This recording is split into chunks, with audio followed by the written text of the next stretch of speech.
Call the spaceships to Davenport. Prepare for Divanarchy and interface with a couch in space. It's Space Couch time. Once again, it's Space Couch. Exciting and new. Brian, stop it. Really, really happy to be here with you out in the cosmos. We got the couch all fueled up and ready to go. Though it's going to be a great episode. I'm really, really excited for today's guest. The timing just worked out really crazy with today's release, which we'll talk about right now because the show is brought to you by Liger Hawk Records. Check out ligerhawkrecords.bandcamp.com, featuring 8-Bit Panda Strike's brutal new parody, Hey There Brianna. We have the new album from James NETTERWALD that's going to come in handy in a second. Gasoline and Invertebrates Crash and Burn and Burn and Burn. Decade Decoded from James NETTERWALD. Oh, he's just been on fire. Then we have Illegal Pleasures at the Cyber Symposium, followed by Vaping Normalizes Flating Our Robot Future Overlords, followed by Oi Bruv, Troll Me into Bin through Exorcist. And this just came out today! The first Liger Hawk compilation, Enter the Hawktagon. Oh, I could not be happier with it. It's really, really great. The show is also brought to you by Super 7. You want to go to super7.com/spacecouchshow if you want to pick up wonderful new action figures. I've been looking at those new Thundercats. They're great. The new G.I. Joe stuff is great. You can't go wrong. I really just love what I got. Conan, you know I love my Conan. This is from the movie specifically, but they came out with the 5-inch hard plastic ones. Oh, they're so great. The Conan's a pit fighter Conan. He's got the stabby daggers. But that's all. That's our advertising block, which plays in well with our guest because he's on that new comp. He is in half the new releases. He's just been a beast. So this is going to be great. Ladies and gentlemen, please welcome James NETTERWALD. What's going on, man? Hey, man. Thanks for having me. Oh, hey, we're twinsies. Love it. Yes. Gotta promote. Well, let's promote you, sir. I should make a feature title for this, but I still haven't yet. You know what? You know what I forgot to do? Can I do it from here? Because I screwed it up. But hold on, just real quick, because I got so excited because it's the 200th episode. Oh my God, I forgot. I totally forgot to do that. That's okay though. So thank you for indulging me that indulgence for our big 200th episode. I couldn't be happier to talk to you. This segment of the show is called Describe Your Vibe. What is the James NETTERWALD experience in your own words? So, really, this has been the case since I started writing songs 30 years ago. Really? Just really personal, a little on the negative side, but I prefer to call it the real side. There you go. And, dealing with struggles with mental illness over the years, struggles with relationships, just keeping it real, talking about, the dark side of things. But, the music is campy enough. I think it kind of overshadows that sometimes. Oh, and that includes, what we'll talk about tonight is with the new album, there's kind of a wide selection of songs on there that I could, refer to. Well, I'm really chuffed with campy sadness. It's kind of an encapsulation of James NETTERWALD. Well, you are right. The new album, aptly titled The New Album, which we've been plugging here on Space Couch Rebooted. It's great. I love it. I had a hard time picking out a track, but I'd like to hear from you. Does this new album, because the way I write, it's kind of like I kind of have a concept for an album, but sometimes it's like, okay, that's 10 songs, new album. Yeah. Where was does anything characterize this body of songs in a way, or is it? So what the new so this is the thing. Mm-hmm. I'm putting out a lot of material that I've written back in the '90s Oh wow, when I was okay. in college. So a lot of this stuff that's on the new album is consists of those songs that I wrote way back when. And really, what I'm doing is, for most of the time that I've been writing songs, I've mostly just kept them to myself. Mm-hmm. I've only recently, within the last 2 years, made them public. So I have this backlog of material that I'm putting out, and the first record I actually put out through TuneCore Nice. was Decade Decoded, and that was last year. I think it was February or something like that last year. And since then, I put out about 5 more albums Yeah, you through were a TuneCore. busy So, dude. but like I said, it's all older material. But the So I is had it, like this the recordings backlog. are new, or the just the it's like you wrote No, it a long no. time. Some of the recordings were recorded back in the '90s, Oh and wow, I okay, that's just sweet oh, time capsule. so I just like remastered a lot of the stuff and Okay, then put it out. dig it, dig it. That's that. So I mean, my next question was going to be where was your head at in the writing process, but over a 30-year span, that's an interesting experience. Like, was it weird to go back and revisit like this is the way I felt in college? Yeah, I mean, I've always had this kind of identity of uh, feeling alienated most of the Totally. time from relationships, and I've always kind of took the outsider's point of view Mm-hmm. in my songwriting, and I still do. I still do. I mean, when I wrote a lot of the songs for the new album, way back when, um, for example, Rock and Roll Queen. Mm-hmm. So Rock and Roll Queen is written through a character that I call the Rock and Roll Queen, and the character is a female. Um, but the song is really about me and how I was feeling kind of alienated and lonely back then, and feeling like I couldn't connect with people. So the song's really about that. It's about not Okay. being able to connect, and then a lot of the other stuff on the record similarly, it's like feeling of alienation, being an outsider, Mm-hmm. and then kind of pushing that through, song lyrics. Well, fantastic. Well, um, we can we'll circle back to rock and roll queen in a second. Let's cut in lovers, comma choosers here. A great selection on the track. Woke again to the sound of you rising. I couldn't tell from relativity they were falling.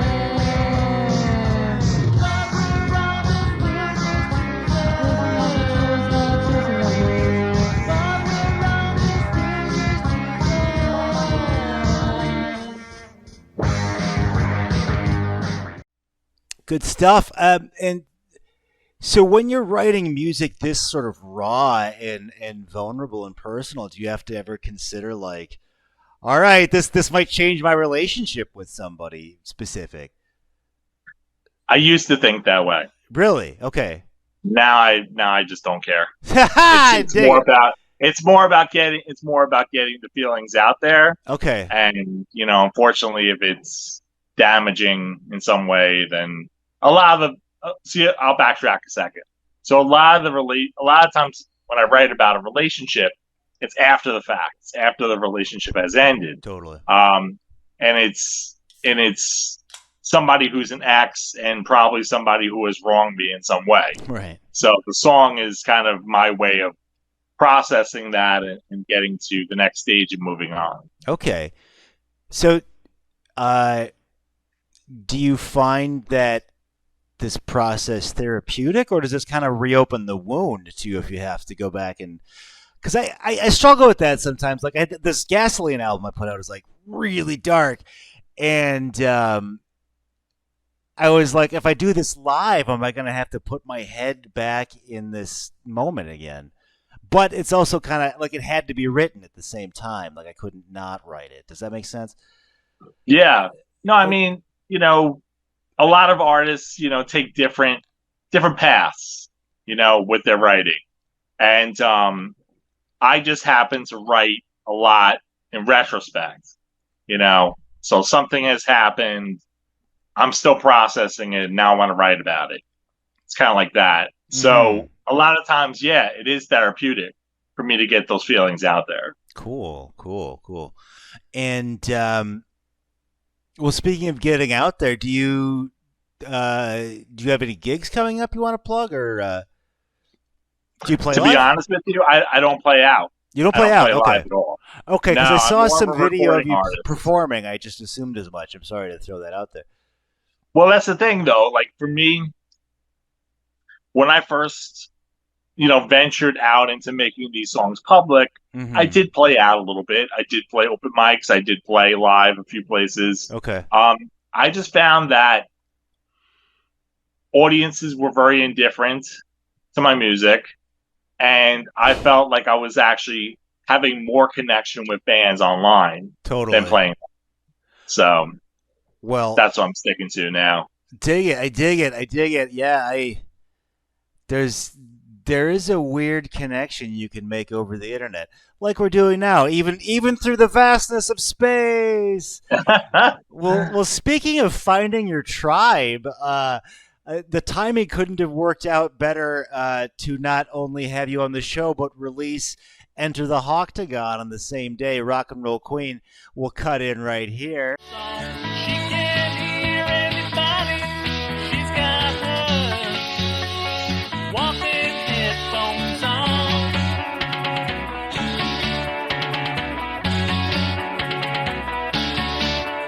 Everybody thinks she's strange, crazy and deranged. Everybody says so, but there's something they don't know.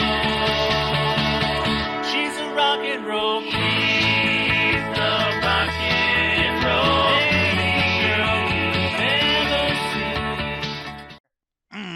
seen. We talked about that track a little bit. I love having you on. We just sort of, I don't know how you found me on the internet, but it's been working out great, I think. Yeah, it has been. Awesome.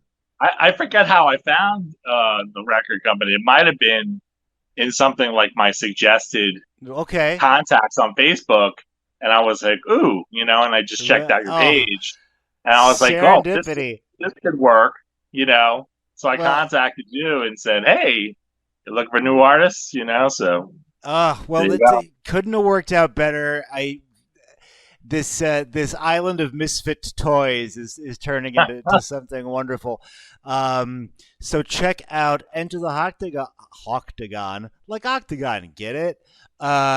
Featuring Rock and Roll Queen from our guest today, the great James Netterwald. A lot of the links that I have on there point you to Spotify. What's that, sir? I said I feel touched. We are bumping Mr. Netterwald's. Do you say it that way? You don't say Netterwald, do you? Okay. No.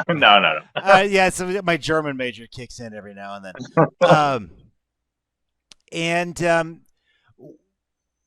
Well, now that we're sort of dealing with a 30-year span here, I can sort of stretch these questions over time, meaning what was your writing process like back then, and how do you write songs now?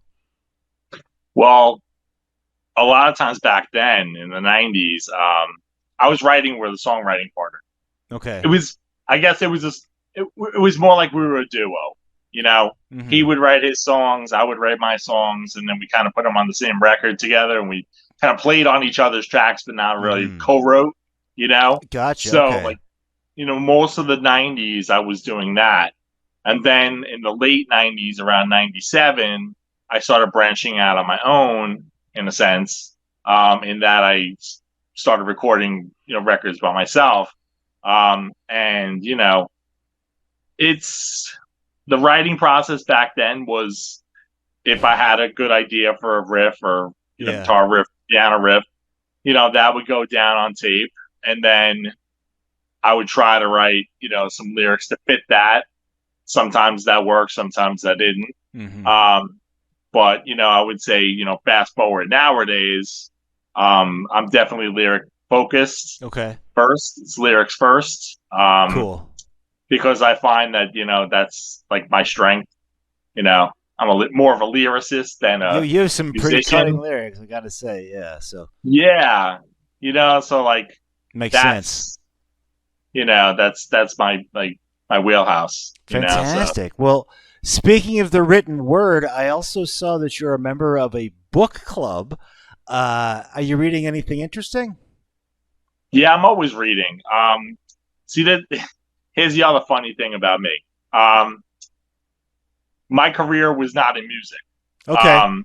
My career was actually in science. Oh, dope. And I got a couple of science degrees, and then I actually went into science journalism. Wow. So I was a writer, most of my career.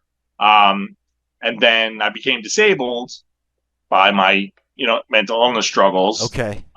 About 7 years ago. And now I have like a ton of hobbies, including reading. So I'm always like reading something, whatever I can get my hands on. I like, anything from, fiction, classic literature to like mathematics and economics. Nice. Wow. Pretty much read Genius anything over here. under the gun. So, yeah. It also, it always impacts my writing too. Whatever ideas I could kind of pull out of, what I'm reading at the time, that kind of helps me with lyric writing too. Well, I got to ask, like, what was your field of study in science? Biology. Okay. I was a little nervous because we break the laws of physics here on every episode because I'm out in space with no oxygen and we can talk in real time from out here. But you were a biologist. That's awesome. I think it is. So we have not only can he strum a mean guitar and quietly sings like an angel, he's also a scientist. That's awesome. Speaking of space, I am just knocking these transitions out of the park on this episode. It's the Liger Hawk magic. They're bred for their skills in magic. Speaking of space, it's time for the radiation round, called that because lightning is exceedingly rare in space. It's a lightning round, but there's no lightning just because there's not a lot of stuff in space, but there is radiation. I had to check with a friend for that. It works out. So, Mr. James, no wrong answers. We'll begin with Marvel or DC? Neither, because I don't really read comic books. Neither. Thick or thin crust pizza? Definitely thick crust. Thick crust. And if you could have a biopic made of anyone, who would it be? I would say Bob Dylan. Bob Dylan. Interesting answer. Yeah. So from the top, that's neither thick crust and Bob Dylan. Why Bob Dylan? Just is he an influence? He's a big influence on my writing. Okay. And I've seen some documentaries about him, but no biopic. No one has starred as Bob Dylan and played the character. I would like to see that. I think that would be cool. That's a great call. Now I'm like, who could it be? Who could play Bob Dylan? Probably they'd probably give it to Tim Chalamet or some gobbledygook. I wouldn't mind that. Now I'm really excited about this Bob Dylan thing. So now we will go to everybody's favorite feature, Hypothetical Spectacle. This is where we sort of distill your essence down into some weird, like, if you were a... I was thinking we could do the classic here on Space Couch. What would James Netterwald, the video game, be like? Would you like run and jump through New Jersey to save the rock and roll queen, or could you summon a Liger Hawk like a druid? Like what do you think the James Netterwald video game would be like? I would be Super Mario Brothers. You would be Super Mario, and then I'd be Super Mario Brothers. I would be Mario. Could just punch out or you would Correct. not if you were Mario, you would jump out, stomp out like mental health issues would be coming at Yeah. you in the form of the Goombas. And so, okay, awesome. Look for the James Netterwald Mario version. All the power potions and more are available on the new album. To say nothing of Decade Decoded. The best place to listen to those is Spotify. Just look him up on Spotify. But if you want to see all the stuff in one place, you can go to ligerhawkrecords.bandcamp.com, and we have some links there along with the new album, Enter the Octagon. Is there anything about this is kind of a weird question, and I'm not sure what I'm looking for here, but is there anything about your music you feel like people don't understand? Well, I think I kind of come at my music from a very unique perspective. Okay. I think not saying that no one has written about mental health challenges Sure. before, because they have. I think I just come at it with a lot of courage, because I don't think anybody's really been this kind of blunt about a mental health diagnosis, saying, Right. come out and saying, for my song "Dear Therapist" on That's where I Decade was gonna Decoded, go. I had bipolar. So like I came out and said, yeah, my diagnosis is bipolar. I came right Yeah, out. I and mean, said, the first time I heard that, I was just like, "Wow, this guy has got no filter." I loved it. So it's not so much. Well, just to go back to the wording of my question, it's not that people don't understand it. It's just almost be prepared for rawness or maybe not vulnerability, but honesty, if that makes sense. That's really, really cool, man. What is next for the mighty James Netterwald? So, like I said, I have this backlog of material that's Oh, already on Spotify. okay. But I would like it to be, released to Ligerhawk, represented. Woo! So, I will be sending Okay. you, more links to albums Fantastic. in the coming future. So, So this is more '90s stuff. Do you feel like you have like new material in you? there's a lot of material that I'm working on right now. Okay. I'm just, trying to keep people's interest. Mm-hmm. So I'm No, putting out totally. some older material, right now while I'm Wise. working on my new album. It's not going to be called the new album, but it's not going to be called the new album, but yeah, I'm working on a new album right now. Should be Okay. out sometime next year. Can I ask you like how's it feeling right now? Like feeling good about it? Like you feel sad about it? Is it a slog? About the album that I'm working on. Yeah. What's the process? Like, where's your head at on it right now? So, I mean, I have a lot of songs that I've written over the last couple of years, and I'm kind of trying to venture into some new musical territory with it. Wow, okay. I feel like the lyrical territory is different than my previous albums, so I want to make it musically interesting as well. So I'm venturing into different things like smooth jazz. Oh wow, okay. Classical, opera, things like that I'm like picking up as influences now. So those are influencing how the music sounds on the next album. Okay, I'm glad I asked. That's really exciting. Well, we will keep our Liger ears to the Liger ground for that. That is really exciting.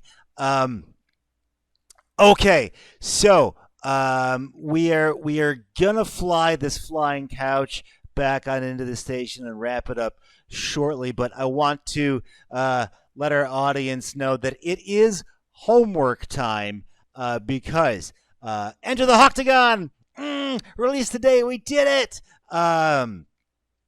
Coast to coast, oddball stuff. It's wonderful.